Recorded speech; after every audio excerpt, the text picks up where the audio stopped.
Señor Defensor del Pueblo, buenos días y bienvenido a RPP. Fernando, buenos días.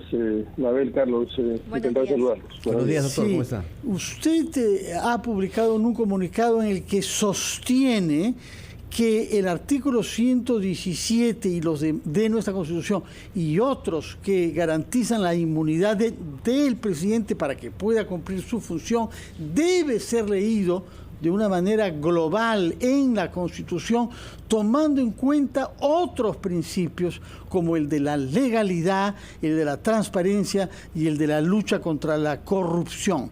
Pero ¿a usted le parece que ese artículo de la Constitución puede ser relativizado y que el presidente en consecuencia puede ser investigado cuando hay indicios de actos corruptos cometidos bajo su autoridad?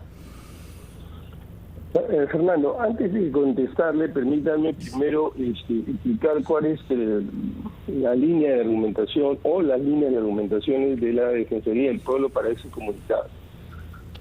En primer lugar, es verdad que el artículo 117 de la Constitución establece una inmunidad reforzada, sí, pero no hay que perder de vista que esa es una prerrogativa, es un privilegio. Y las prerrogativas y los privilegios tienen que leerse de una manera restrictiva, no expansiva. Porque existe otra norma, que además es un derecho fundamental y es una columna en la Constitución, que es el derecho a igualdad.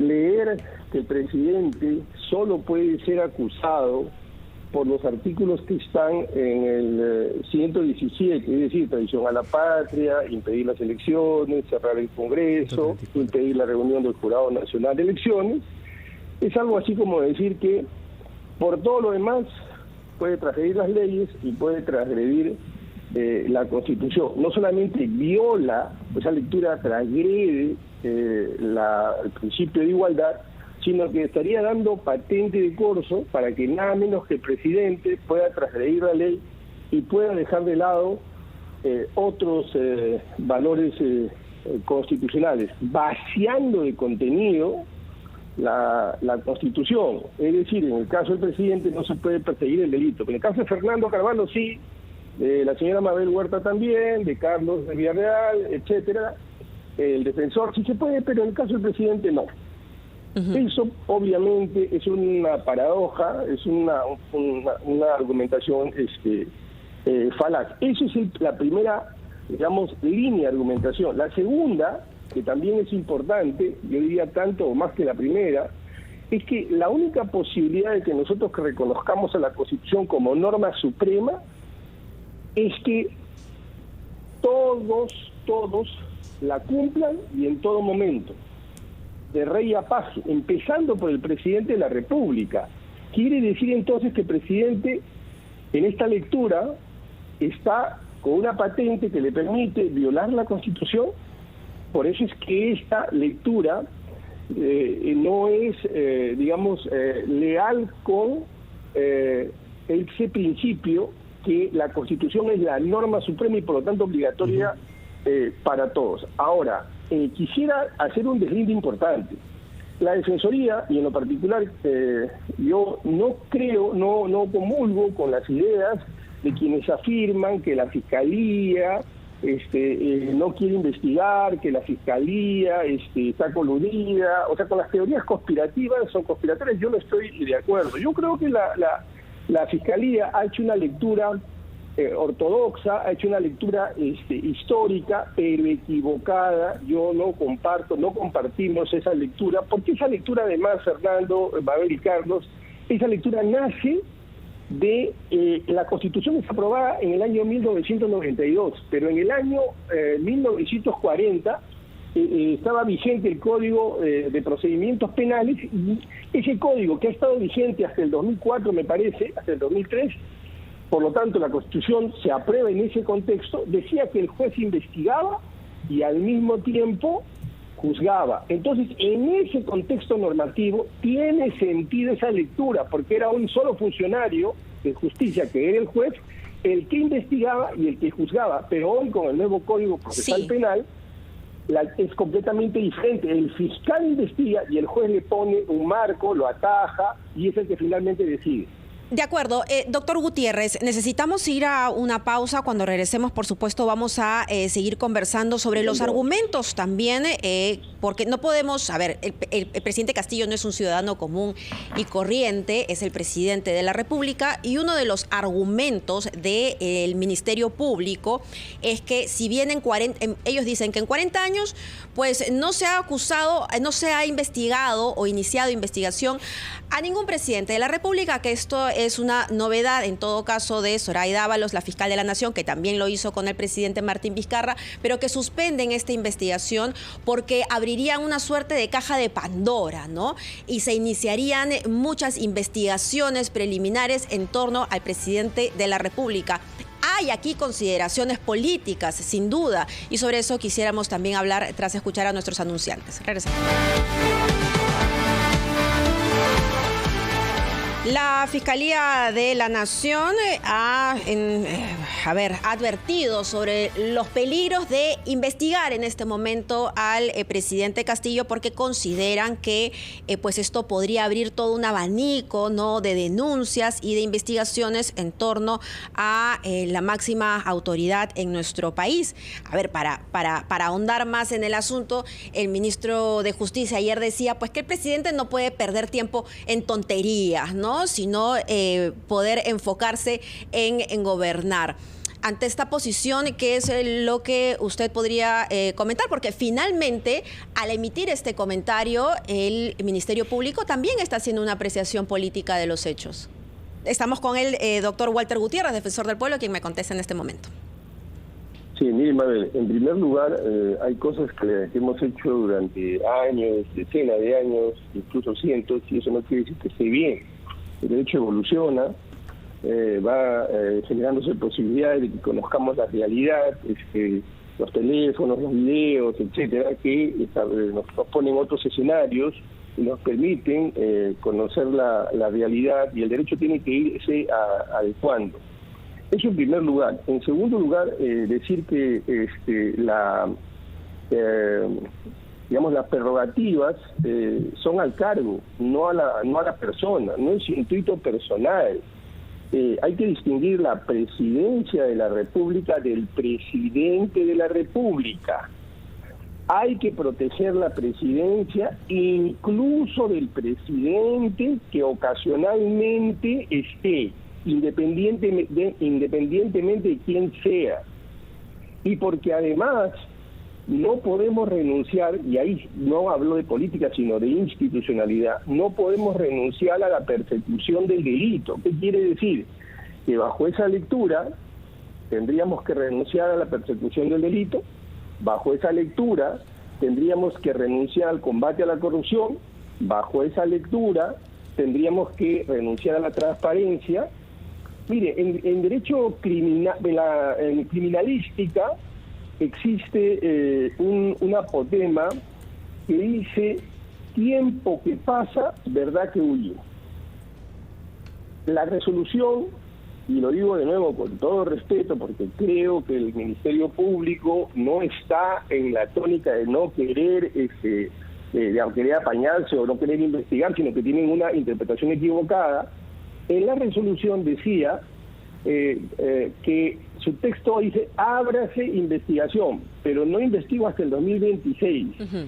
¿Para qué se abre una investigación preliminar, previa? ¿Para qué? Para asegurar la prueba, para realizar actos urgentes. Ese es el objetivo. Y en ese sentido, doctor Gutiérrez, entonces, ¿qué posibilidades habría de que después de 5 años tengamos una correcta y profunda investigación sobre estos hechos? Ayer yo escuchaba a la presidenta del Tribunal Constitucional, ya saliente, Marianela Ledesma, decir que es ingenuo prácticamente pensar que tengamos una investigación prolija después de 5 años. Yo creo que no hay ninguna posibilidad, una remota posibilidad de conocer la verdad luego de pasados 4 o 5 años. Uh-huh. Muy poca posibilidad. El tiempo nunca está a favor de la justicia. El tiempo está en contra de la justicia. El tiempo siempre está a favor de quienes han cometido delitos. Siempre. Pero hay algunos ejemplos internacionales que prueban lo contrario, doctor Gutiérrez. El caso más notorio, que conozco con algún detalle, es el del expresidente francés Jacques Chirac, que fue presidente durante 12 años, lapso durante el cual se suspendió una investigación por corrupción, y al término de ese proceso, él fue condenado y se constituyó en el primer jefe de Estado francés desde Pétain, condenado, el primero por corrupción, pese a que se respetó su inmunidad durante 12 años. Y yo no recuerdo que haya habido ningún jurista en Francia que ante una situación de figura exactamente como la peruana haya postulado lo contrario.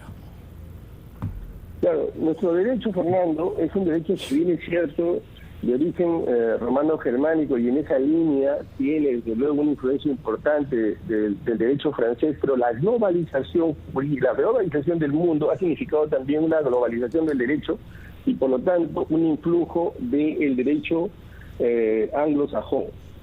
Y en el derecho anglosajón, Fernando, usted ve que un prosecutor persigue, por ejemplo, a un gobernador en tiempo real. Entonces, al ejemplo que usted me pone, yo le pongo este otro, porque el derecho evoluciona, el derecho cambia, digamos, la regla es que el tiempo generalmente ayuda, digamos, se confabula con quienes han cometido delitos. De acuerdo, pero el caso que usted pone de gobernador es diferente que jefe de Estado, ¿no? Es como un jefe de Estado, Fernando, perdón que le interrumpa, porque no se olvide que en Estados Unidos los gobernadores, digamos, es una federación de estados en la práctica, ¿no? Sí, pero el jefe de Estado, como sabemos, está protegido, salvo en algunos casos específicos definidos por la Constitución, lo cual da al juicio que, por ejemplo, hemos visto en el caso de Trump. Encantado de entrar en un debate con usted en este minuto, Fernando. Mire usted, debate en primer lugar, déjeme decirle lo siguiente. En Estados Unidos ni siquiera puede mentir el presidente, ¿no? El presidente, ahí es el, digamos, la madre, el origen del impeachment, ¿no?, de los juicios políticos, y el presidente puede ser juzgado por situaciones que en el Perú serían ni siquiera impensadas. Uh-huh. Sí, yo quisiera regresar a nuestra realidad, que es lo que lamentablemente nos toca ver. Y hay una acusación muy grave de parte de los miembros de Perú Libre, que claramente se encuentran indignados ante esta investigación preliminar. Y personajes como el congresista Valdemar Cerrón han dicho que esto es una instrumentalización del Poder Judicial y de la Fiscalía. Probablemente sume a esa lista la Defensoría del Pueblo, que está exigiendo que no se posponga esta investigación y que en todo caso configurarían pues una suerte de miembros o de club del golpismo, ¿no? ¿Qué tiene que decir usted al respecto? En primer lugar, esto lo inicia el propio Ejecutivo. El abogado del Estado, que es el procurador, quien ha hecho la denuncia. No es solo la Defensoría. Ahora también la presidenta o la expresidenta del Tribunal Constitucional. Uh-huh. No son voces aisladas. Además, cada vez que ha habido oportunidad, yo he deslindado y he dicho que no estoy de acuerdo con ese uso abusivo, desorbitado de la vacancia por incapacidad moral. Y hasta me he permitido aburrirlos explicando las distintas posiciones que existen, y que nosotros en lo particular militamos en una posición que no es ninguno de los extremos respecto a la vacancia. Así que rechazamos esa afirmación si nos quieren tachar de golpistas. Nosotros no estamos de acuerdo con eso, pero tampoco estamos de acuerdo con que no se investigue, tampoco estamos de acuerdo con que no se cumpla el mandato de combate contra la corrupción. Sí, doctor Gutiérrez, ya que usted se refirió al procurador Daniel Soria, ¿Cómo toma usted el hecho de que el ministro de Justicia ayer haya deslizado la posibilidad de revisar el nombramiento del procurador y que sale justo en este momento en que, justamente como decía usted, como recordaba, él formuló esta denuncia? Y más aún conociéndose la apertura de las investigaciones al presidente de la República. ¿Qué piensa sobre esto? ¿Es un intento de afectar la institución de la Procuraduría? ¿Una represalia? ¿Qué opina usted?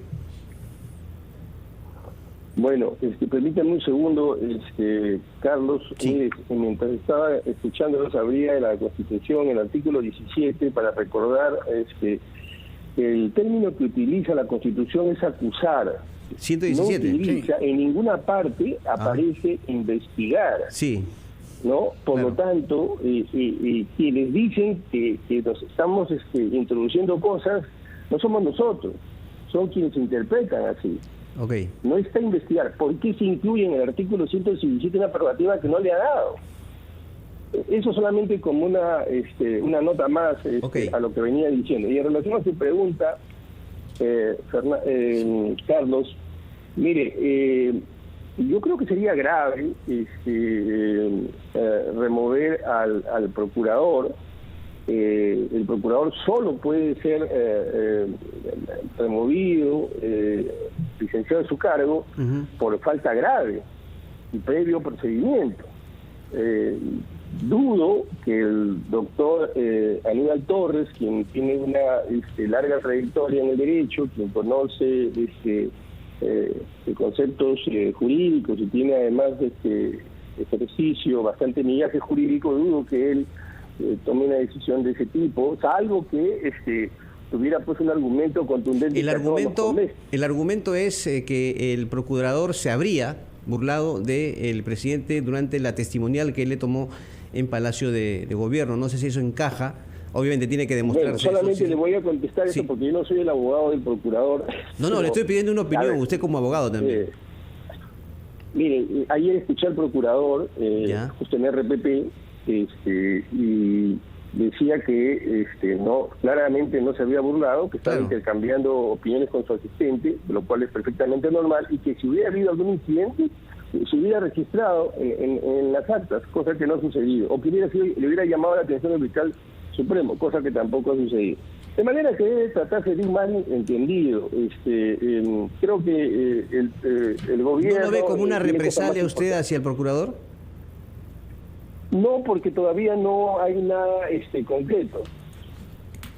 De acuerdo, muchas gracias, defensor del pueblo. Tomamos nota entonces de un pronunciamiento publicado por Defensoría en el que se pide directamente a la fiscal de la Nación que reconsidere su decisión y se pide también al Procurador General del Estado que apele ante esta decisión.